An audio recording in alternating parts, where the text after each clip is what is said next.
Coucou à tous. Merci d'être connectés avec moi ce soir, cet après-midi. Ça dépend de votre position géographique. C'est la guêpe. Toujours un plaisir d'être avec vous et toujours un plaisir de partager mes directs et mes baillements.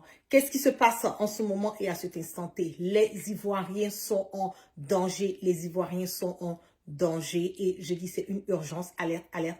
Partagez-moi rapidement ce direct. Je ne serai pas du tout long. Je vais vous donner les informations sur ce que je détiens en ce moment et à ce instant T concernant cette histoire de l'armée française et aussi concernant ce navire qui contient des éléments très chimiques, toxiques, qui peuvent avoir un effet très dangereux sur l'état de santé des Ivoiriens. Qu'est-ce qui se passe? Je vais vous donner rapidement, quelques secondes pour pouvoir partager massivement ce direct pour que nous puissions tous être au même pied d'égalité et nous allons bailler. Qu'est-ce qui se passe? Nous allons commencer d'abord par Alassane Dramane Ouattara qui a quelque part été honey, qui a été quelque part, comme on le dit, la honte Pro Max de 2024 qui a débuté et maintenant 2025 qui est en train de se passer avec Alassane Dramane Ouattara concernant encore la France. Ouattara nous a dit, et je cite que c'est lui qui a décidé, on va écouter rapidement l'extrait de ce qu'Alassane Dramane Ouattara, ce menteur, a eu à dire et nous allons continuer dans cette lancée. On y va.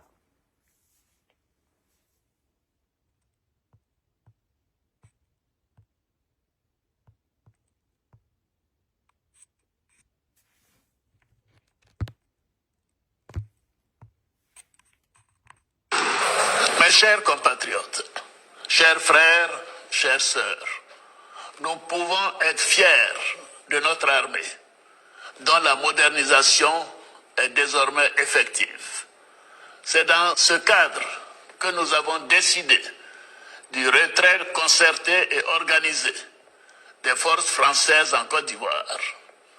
Ainsi, le camp du 43e BIMA, le bataillon d'infanterie de marine de Port-Boué, sera rétrocédé aux forces armées de Côte d'Ivoire dès ce mois de janvier 2025. Pour marquer cette nouvelle étape de la vie de notre armée, j'ai décidé de baptiser ce camp du nom du général Ouattara Thomas Dakin, militaire au parcours exceptionnel et tout premier chef d'état-major de l'armée ivoirienne. Donc, Alassane Dramane Ouattara nous dit, il nous a fait croire, et ça fait depuis quelques jours, de cela que j'essaie de vous démontrer par A plus B que Ouattara est un menteur, un dictateur, un sanguinaire, un imposteur de grand chemin, qui ne pense, qu'à venir et burner et mettre la poudre de plein dans les yeux des Ivoiriens. Je vous ai dit dès le départ que la décision a été prise par la France, par l'Élysée. Les consignes sont venues de l'Élysée pour dire à Alassane Dramane Ouattara de exécuter et de trouver des voies et moyens. Nous allons écouter ce que Emmanuel Macron a eu à dire qui fait une honte totale. Pas seulement pour la Côte d'Ivoire, mais pour tous ces pays africains en ce moment. Qui essaient quelque part de mentir à leurs concitoyens, qui essaient de mentir à leur peuple et donner l'impression qu'ils sont en train de mener un combat panafricain, un combat qui va emmener leurs différents peuples à aller de l'avant et emmener aussi une manière pour ces peuples aussi d'être indépendants. Mais nous le savons et fort. Emmanuel Macron a été net, clair, limpide, comme l'eau de roche. Depuis quelques jours que moi, la guêpe, je ne fais que parler de ça. Il a dit que la décision vient de lui. C'est lui qui dit, c'est lui qui donne les instructions et ses poulains, ses sous-préfets, ses lèche-bottes de l'Afrique, comme les Ouattara et autres, ils ne font que exécuter l'ordre qui leur a été donné. Mais ce qui est un peu dangereux dans le nouveau processus de cette histoire de armée française, c'est que il y a de nouveaux contrats. Ils veulent se rendre invisibles en Afrique. Ils veulent venir affronter les Africains maintenant, pas à visage découvert, mais bien au contraire, à se mettre en dessous et créer le bordel et la zizanie. Je vais vous faire écouter rapidement le discours de Emmanuel Macron. ce qu'il a eu à dire et vous allez comprendre que l'or est hyper grave et surtout grave pour les pays de l'AES parce qu'aujourd'hui, la France veut encore nous démontrer par A plus B que elle va chercher par toutes les voies et moyens pour pouvoir atteindre l'Afrique et surtout atteindre les pays de l'AES ni vus et surtout ni connus. Mais quand vous écoutez le discours d'Emmanuel Macron, ce qui est encore plus intéressant dans son discours, c'est que il est en train de nous parler du fait que la France doit être un pays de référence. La France ne doit pas prendre les ordres d'autres pays comme les États-Unis et la Chine. Je vais vous laisser déguster un tout petit peu ce direct pour que vous puissiez mieux comprendre. On a commencé avec les notions que j'explicitais tout à l'heure, avec ce que je commençais à dire sur la question de défense. Il doit être radical sur la possibilité d'une prospérité européenne et française, sans naïveté. Et c'est d'ailleurs le seul moyen d'être respecté par les Américains, les Chinois et les grands émergents. Aussi longtemps que nous leur tiendrons un discours qui est le contraire de ce qu'ils font pour eux et chez eux, nous serons vus comme les grands naïfs de l'histoire. Et donc au fond des gens qui sont déjà en train de disparaître. Ils savent qu'on est déjà en train de vieillir, que nous ne produisons moins qu'eux l'énergie, que nous l'achetons plus cher. Et là ils sont en train de se dire, et en plus de ça, ils sont gentils. C'est pas un métier d'être gentil. Nous avons proposé aux chefs d'État africains de réorganiser notre présence. Comme on est très poli, on leur a laissé la primauté de l'annonce. Écoutez le discours de Macron. Ils ont laissé la priorité aux chefs des États africains de dire à leur peuple que cette armée française va se retirer de ces différents endroits, ces différents pays africains. Et Emmanuel Macron encore arrive à manquer de respect à Alassane Draman Ouattara en disant hey, on écoute ça. Ils le font parce qu'ils sont polis. C'est parce qu'ils sont polis qu'ils ont laissé Alassane Draman Ouattara venir faire un discours à la con devant tout son peuple pour dire que lui, il va chasser, bon, pas chasser, mais il va emmener, voilà, l'armée française à se retirer du territoire ivoirien. Et Emmanuel Macron vient nous dire que c'est parce que lui, il est gentil, que lui-même, il a laissé Ouattara venir faire ça. Sinon, normalement, lui, Madame Macron, il donne les ordres, on exécute et puis on ne bronche pas. Ouais, on va écouter, c'est grave.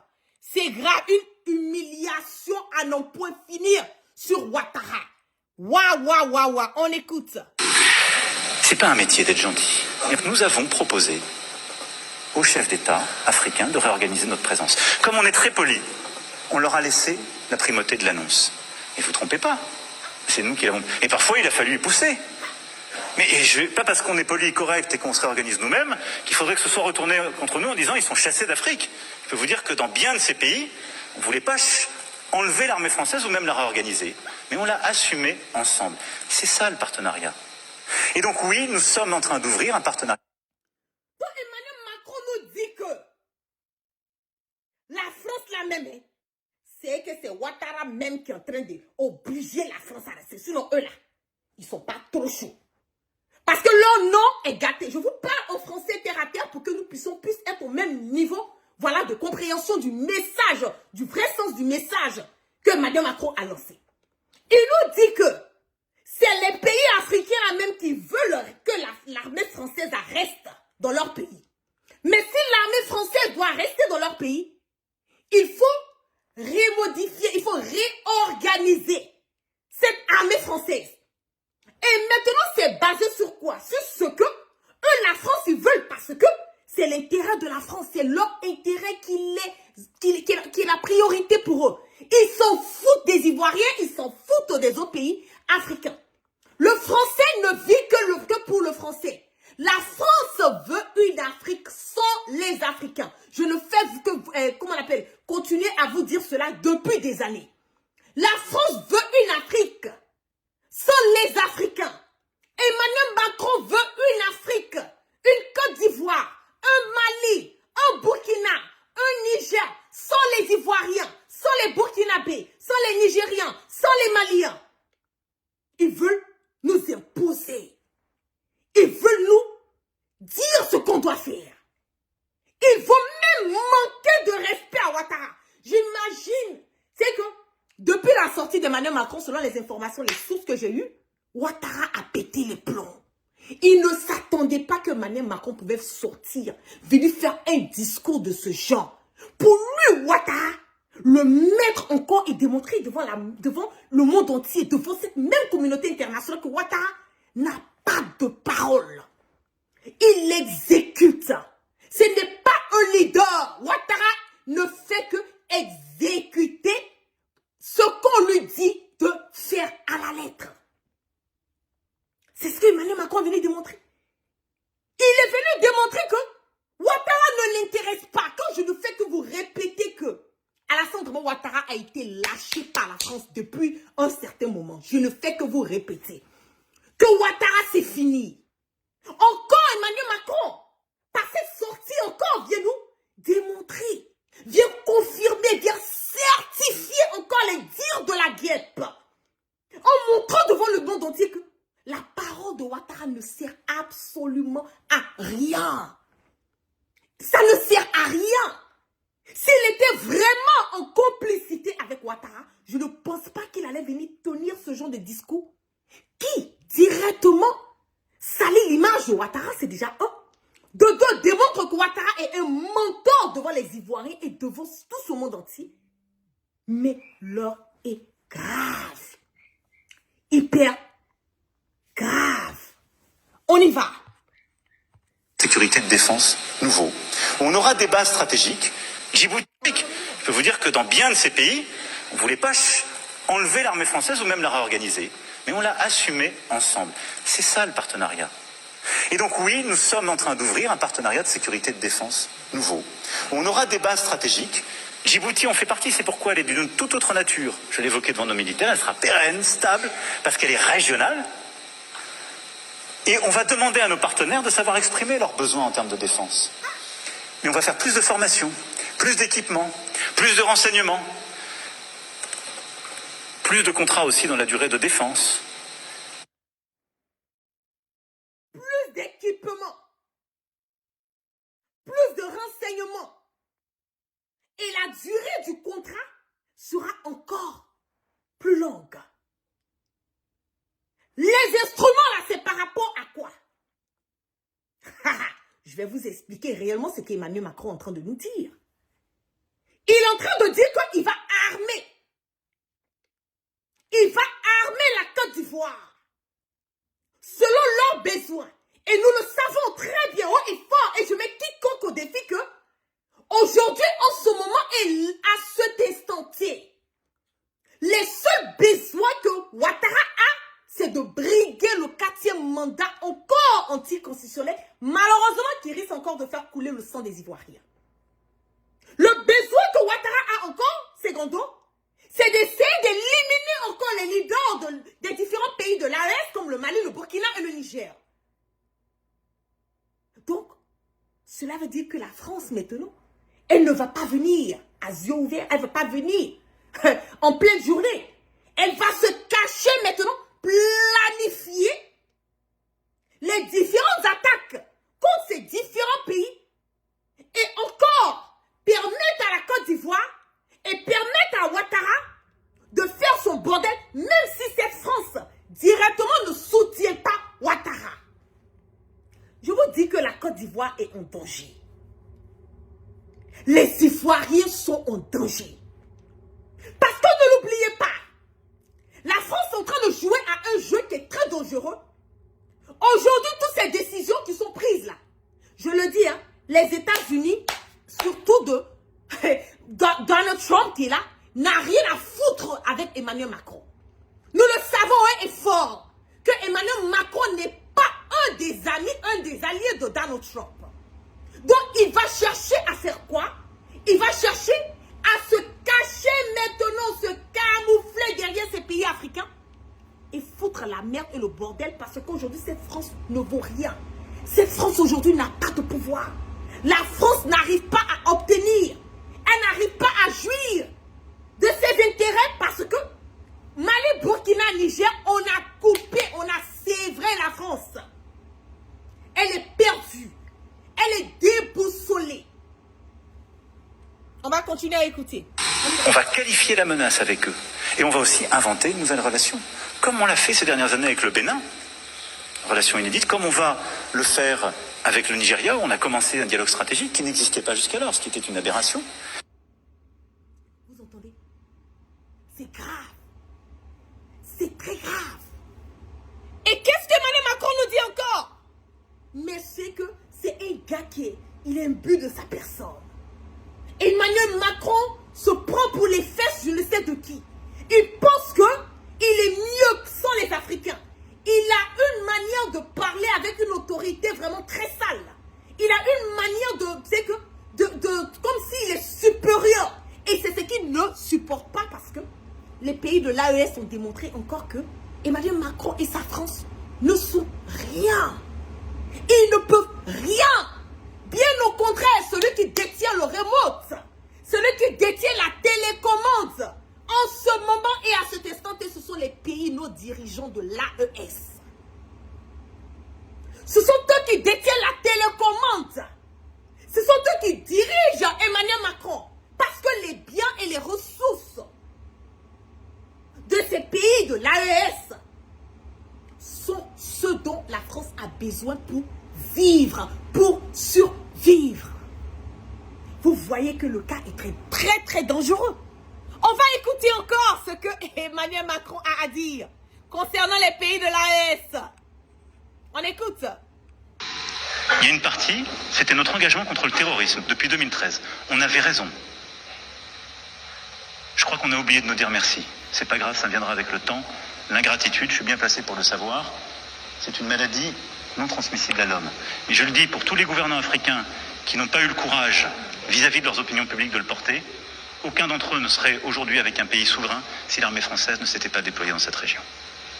Et j'ai une pensée émue pour nos soldats qui, parfois, ont donné leur vie et pendant des années se sont battus. Nous avons bien fait.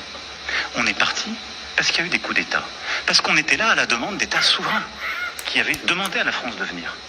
À partir du moment où il y a eu des coups d'État, où les gens ont dit « notre priorité, c'est plus la lutte contre le terrorisme, c'est ceci ou cela qu'importe », la France n'y avait plus sa place.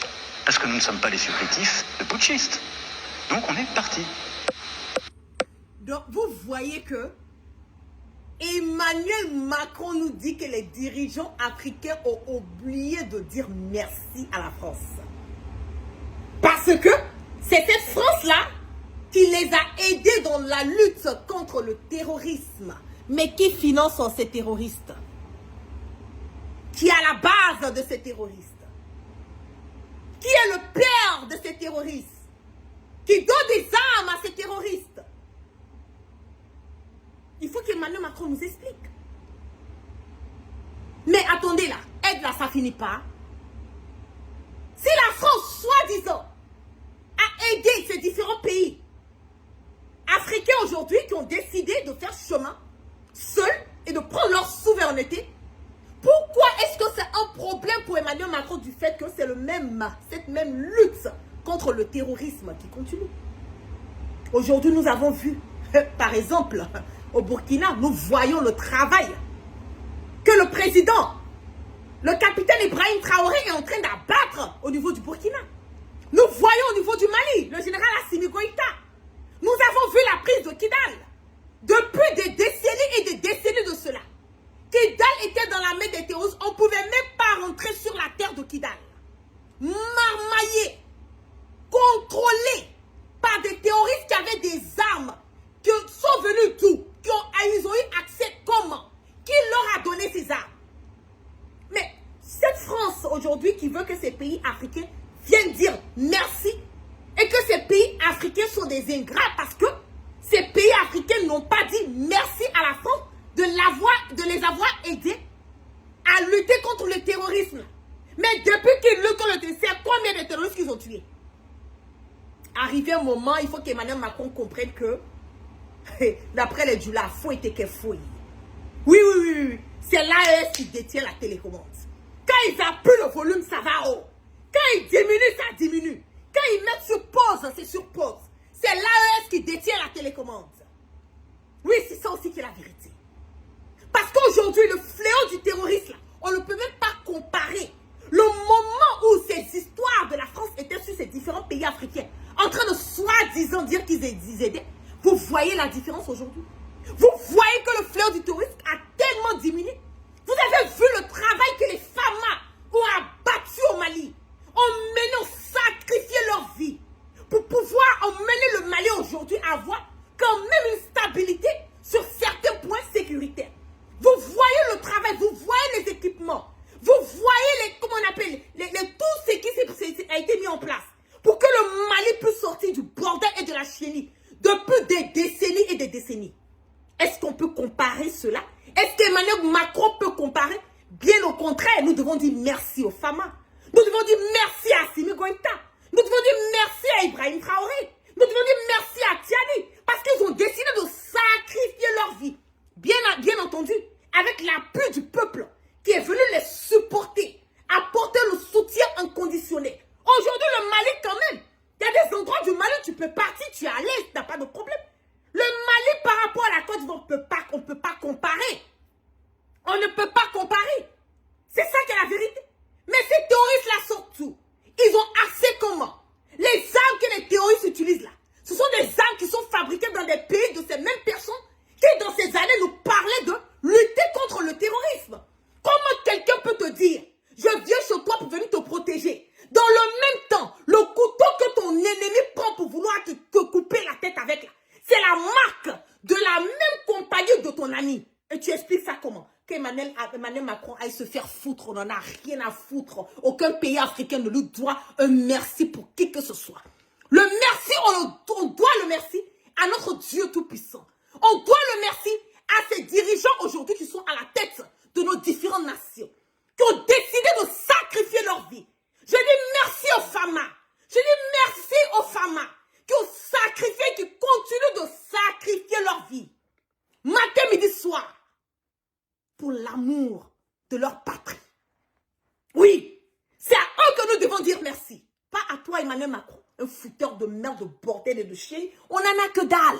Aujourd'hui, ces pays sont libres, indépendants. Indépendants, vous ne pouvez rien crier.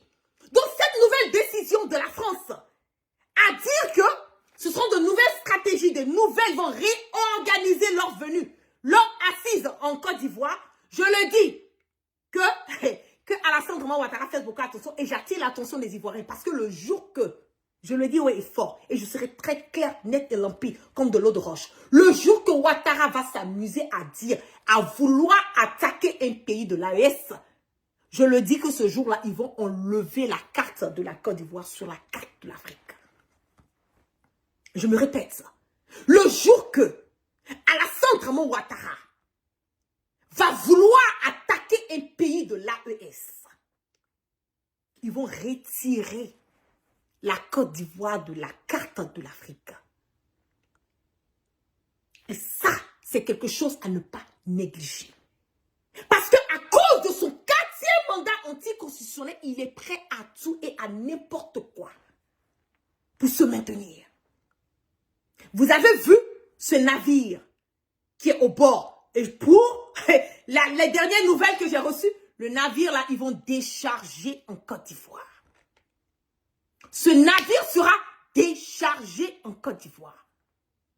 Vous avez une idée de ce que cela peut emmener comme effet sur le volet de la santé des Ivoiriens? Et pourquoi est-ce qu'ils insistent là-dessus? Je l'ai dit que ce produit-là est un produit qui peut être utilisé pour faire des bombes artisanales. Est-ce une manière de pouvoir s'apprêter à vouloir aller directement ou indirectement, je ne le sais pas, je pose ça sur une question, vouloir aller attaquer les pays de l'AES? Est-ce une raison? Pourquoi quelque chose que tous les pays ont refusé? C'est la Côte d'Ivoire qui accepte. Quelles sont les vraies raisons? Et ce même DG du port est celui-là même qui a fait part des personnes qui ont accepté dans le temps les déchets toxiques qui ont fait des milliers et des victimes en Côte d'Ivoire. Nous avons des personnes qui sont mortes du cancer. De nombreux Ivoiriens morts du cancer. Nous avons des enfants qui sont nés avec des malnutritions. Nous avons des endroits aujourd'hui en Côte d'Ivoire où on ne peut pas, on peut même pas vivre parce que respirer l'air dans ces endroits va t'emmener à être malade. Et le lac de tout ça, c'est que ces victimes n'ont même pas été dédommagées. Et qui a volé l'argent de ces victimes-là? Ce même encore Adama Bitogo, qui est encore un allié de Alassane Ouattara. Mais il est calé. C'est lui encore qui a pris l'argent des victimes. Et s'est assis là-dessus. On n'a même pas fini de digérer cela. Nous avons encore un autre navire qui va rentrer en Côte d'Ivoire avec des produits chimiques pour venir tuer les Ivoiriens. Et quand on sort, on vous parle de ça. Ah non, Ouattara a construit des ponts. Mais les ponts là, ce sont les moutons qui vont traverser les ponts. Ce sont les moutons qui vont traverser les ponts. Ce sont les êtres humains, n'est-ce pas? Mais si ce sont les êtres humains qui doivent traverser les ponts, pourquoi vous devez accepter, cautionner et valider le fait que Ouattara est en train de tuer indirectement les Ivoiriens et vous êtes là, vous ne parlez pas? Pourquoi? Vous avez une idée ou bien vous voulez que je fasse un... Je vais vous faire un flashback. C'est important pour que vous puissiez mieux comprendre. On va écouter ici, hein. On écoute pour Beyrouth. Les autorités libanaises déclarent que 2700 tonnes de nitrate d'ammonium ont conduit à l'explosion massive. Il était entreposé au port depuis 6 ans sans mesure de sécurité. La nitrate d'ammonium est couramment utilisée par les organisations terroristes à travers le monde pour infliger un maximum de dégâts. Pour donner une idée de l'ampleur de la dévastation qu'il peut causer, en 1995, le bombardier de la ville d'Oklahoma a utilisé environ 2 tonnes de nitrate d'ammonium, détruisant un bâtiment et brisant le verre de plus de 250 autres structures. L'explosion a fait plus de 160 morts. Lors de l'attaque de l'aéroport de Bruxelles en 2016, environ 44 livres de ce produit chimique ont été utilisés, tuant 35 personnes. Le nitrate d'ammonium est un engrais utilisé dans la production agricole. Lorsqu'il est mélangé avec du carburant diesel, il forme un explosif avec plus de la moitié de la force de la dynamite. Donc vous avez entendu, hein? Ce produit-là, quand je vous dis que ça peut être utilisé pour faire des bombes artisanales, là, vous avez entendu. Mélanger avec du carburant, ça devient explosif. Imaginez que ça rentre dans la main des terroristes. Imaginez. Surtout même que la Côte d'Ivoire aujourd'hui est un endroit qui est dangereux du moment où nous avons des terroristes qui ont été détectés. Il n'y a même pas quelques mois de cela sur, comment on appelle, Abidjan. Des terroristes syriens. Et Ouattara a encore fait quoi? Il a enrôlé les Syriens pour leur donner les papiers parce que oui, eux-mêmes ils l'ont dit. On n'a pas peur d'enrôler les étrangers pour atteindre notre électorat. Vous avez oublié? La Côte d'Ivoire est en danger. Donc ce produit-là, ce bateau-là, va décharger. Parce que c'est l'information que j'ai reçue. Ce bateau-là va être déchargé. Ce navire sera déchargé en Côte d'Ivoire. Vous voyez? Vous voyez ça? Et c'est quelqu'un comme ça qui veut être à la tête de notre patrie. Nous allons écouter ce qui s'est passé dans le temps. Avec les histoires de déchets toxiques. On va écouter. C'est l'histoire d'un bateau rempli de riz avarié qui aura passé 5 mois dans l'océan Atlantique cherchant où accoster. Un scandale sanitaire qui rappelle aux Ivoiriens le Probo Koala, l'affaire du navire panaméen qui avait déversé des déchets toxiques en Côte d'Ivoire il y a 13 ans. Il faut dire que la cupidité est là plus dessus. Nous pensons que nous faisons face à un nouveau Probo Koala. On parle de dizaines de milliers de tonnes de riz avarié en provenance de Birmanie, refusé par plusieurs ports avant d'être accepté à Abidjan. Nous avions été prévenus par l'association sœur du Togo, qui est la Ligue des consommateurs du Togo, que depuis 3 mois, un bateau de riz se promenait sur les côtes de l'Afrique de l'Ouest et que ce riz-là n'est pas de bonne qualité. Malgré tout, le navire MV Océan Princesse est autorisé à décharger sa cargaison au port autonome d'Abidjan le 11 mars 2019. L'affaire suscite la polémique. Et un mois plus tard, le 16 avril 2019, le gouvernement ivoirien commence la destruction de la cargaison. Mais les Ivoiriens ne sont pas totalement rassurés.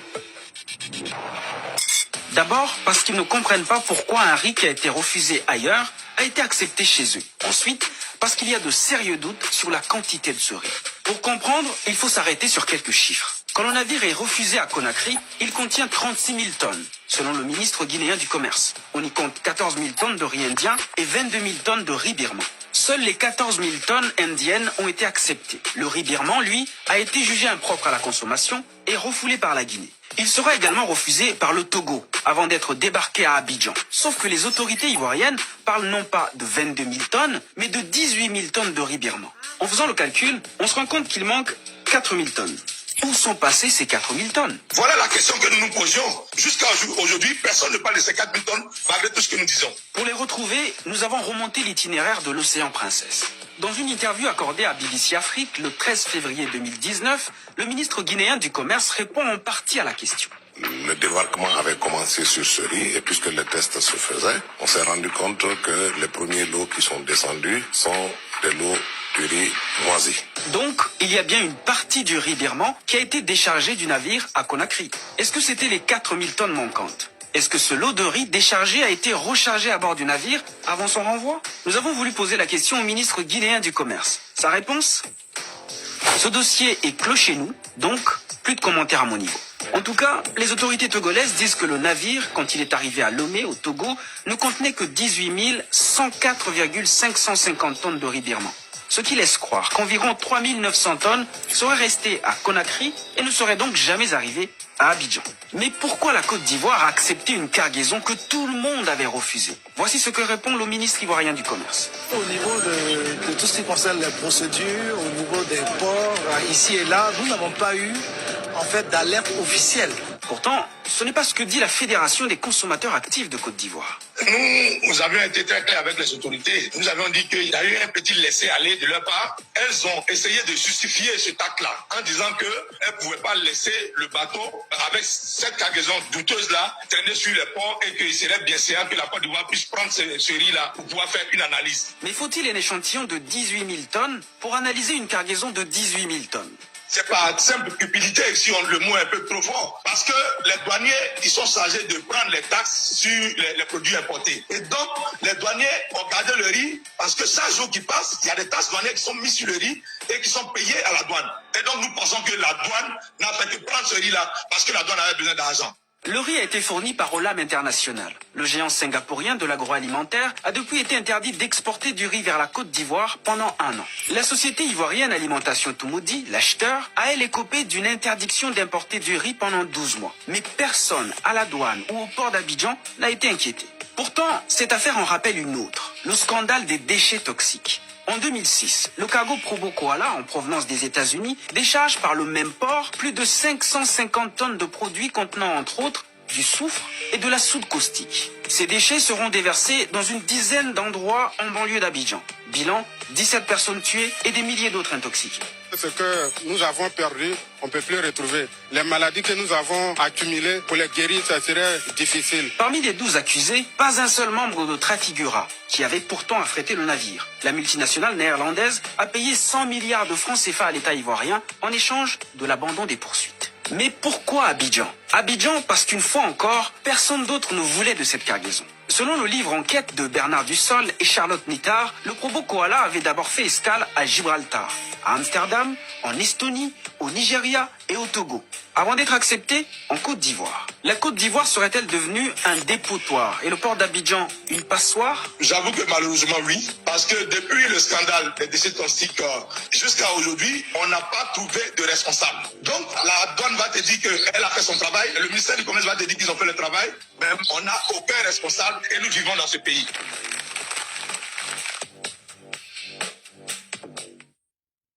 Vous avez entendu? Ok. Maintenant, je vais vous faire écouter, je viens de recevoir, pendant que je suis en direct de ma source, le communiqué de la direction générale qui dit, et je cite, « À cet effet, le chargeur propriétaire de la marchandise a obtenu toutes les autorisations des services compétents de l'État pour l'importation du dit produit. Bien que considéré comme produit sensible, le nitrate d'ammonium est régulièrement manutentionné au port d'Abidjan dans les conditions sécuritaires appropriées. » C'est du n'importe quoi. Ils nous disent qu'il n'y a aucun danger particulier à ce que la cargaison destinée aux chargeurs ivoiriens soit débarquée au port d'Abidjan avant que le navire reprenne la mer. Vous avez entendu, non? Okay. C'est pas ce que je viens de dire. Je viens de recevoir le communiqué pendant que je suis en direct. Donc, ils vont décharger. Si ce conteneur-là, c'était bon là, pourquoi est-ce que l'endroit où c'était supposé partir là, pourquoi eux, ils ont refusé? Pourquoi ils ont refusé? S'il n'y avait pas de problème là-dessus, pourquoi est-ce que les côtes anglaises là, ils ont réparé le bateau, puis ils ont déversé d'autres trucs, pourquoi eux, ils ne l'ont pas pris? Ceux-mêmes qui ont passé leur commande là, pourquoi eux, ils disent qu'ils ne veulent plus de la commande? Pourquoi les autres pays africains à qui on a demandé d'aller, ils ont demandé d'aller à côté, ils ont refusé? Pourquoi? Vous voyez? Donc, je viens d'avoir encore la confirmation que ils vont débarquer. Je l'ai dit au départ de mon direct que c'est ce que j'avais reçu comme info selon mes sources. Là, je viens d'avoir la confirmation avec le communiqué qui vient de m'être envoyé pendant que je suis en direct avec vous. Ils vont débarquer. Pourquoi le Royaume-Uni a refusé? Pourquoi? Si c'était aussi bon que ça, qu'il n'y avait pas de problème. C'est parce que c'est pas bon. C'est parce que c'est avarié. C'est parce que c'est un danger. C'est parce que c'est néfaste. C'est parce que ça va rendre les gens malades. Ils ne veulent pas de ça chez eux. Mais bien sûr qu'on a un pays comme la Côte d'Ivoire, un dictateur sanguinaire imposteur qui s'en fout, qui peut tuer les Ivoiriens de n'importe quelle manière il veut. La Côte d'Ivoire a accepté. Ils vont venir, ils vont débarquer. Voilà, dans la ville, comme si de rien n'était. Et ils vont reprendre ça encore, aller revendre ça aux agriculteurs. Et ce sont ces mêmes personnes qui vont encore élever, ils vont mettre ça, utiliser ça comme des engrais. Aller cultiver encore cette nourriture que nous allons venir payer encore. Pour manger. Et puis maintenant, être exposé à des maladies comme le cancer et j'en passe. Utiliser encore pour aller créer des bombes artisanales. Ouattara veut tuer tous les Ivoiriens. C'est ça qui est la vérité. Il n'y a rien d'autre à dire. Le combat de Ouattara aujourd'hui, là, c'est une Côte d'Ivoire sans les Ivoiriens. Ouattara veut une Côte d'Ivoire où c'est lui, sa femme, et puis ses enfants, et puis ses petits-enfants, et puis les gens qui sont autour de lui. Sinon, l'Ivoirien lambda, là, il n'en a rien à foutre. Il n'en a absolument que dalle. C'est en cela, je vous invite et je vous incite aujourd'hui, là, à prêter attention, à faire la part des choses, à savoir réellement quelles sont nos priorités. Dans la vie, là, quand tu ne sais pas ce qui est primordial pour toi, tu te balades, tu es dans l'air, tu es dans l'espace. Qu'est-ce que les Ivoiriens veulent? Est-ce qu'on veut une Côte d'Ivoire qui va continuer dans ce mal, dans ce bordel, cette gangrène? Ou bien on veut une nouvelle Côte d'Ivoire autrement? On veut une Côte d'Ivoire autrement. Il est en train de chercher l'argent de campagne. C'est ça qui est la vérité. Il est en train de chercher l'argent des campagnes. Pour venir tuer les Ivoiriens, les pauvres Ivoiriens. Il va diriger où? Ce n'est pas les Ivoiriens qui doivent diriger. Il en a que dalle. Il a enrôlé plein de Syriens qui vont aller voter pour lui. Donc, ça va remplacer un tout petit peu les Ivoiriens qui devaient voter pour lui. Ouattara s'en fout. Je ne fais que vous répéter. Il s'en fout des Ivoiriens. C'est la méchanceté. On peut faire ça. C'est diabolique. Ça, c'est un acte diabolique, un acte satanique. C'est méchant. Les Ivoiriens ne méritent pas cela. Non. Les Ivoiriens ne méritent pas cela. Si ce navire était bon, ça n'allait jamais arriver en Côte d'Ivoire. Jamais. C'est parce qu'il y a un problème quelque part. C'est la triste réalité. Et c'est bel et bien dommage. Je pense qu'il est temps pour nous de nous réveiller, de prendre notre destin en main, de comprendre certaines choses et se dire que aujourd'hui, là, personne ne va venir mener le combat pour nous. Chacun de nous allons prendre notre bâton de pèlerin et mener le combat. Parce que la Côte d'Ivoire part de mal en pire. Et ces nouvelles ne sont pas du tout bonnes pour les Ivoiriens, malheureusement. Sur ce, merci à toutes les personnes qui sont restées connectées avec moi cet après-midi, ce soir, ça dépend de votre position géographique, que la grâce de notre Dieu Tout-Puissant soit sur les Ivoiriens qui continuent de protéger les Ivoiriens, continuent de mettre la main sur nos différents pays de l'AES, le Mali, le Burkina et le Niger, et que vraiment, cette année 2025, je l'ai dit dès le départ, que ça passe ou ça casse. Et j'espère par la grâce du Tout-Puissant que les choses vont aller dans le sens où, je l'ai dit, Ouattara, c'est fini. Ça sera une confirmation très bientôt. Donc, excellente soirée à vous. Et puis, on part toujours sans crainte ni peur et on part toujours sans roman. Peace and love. Veuillez tout simplement vous abonner et activer la cloche de notification pour ne rien rater. Retrouvez KDV Africa sur YouTube, Facebook, TikTok.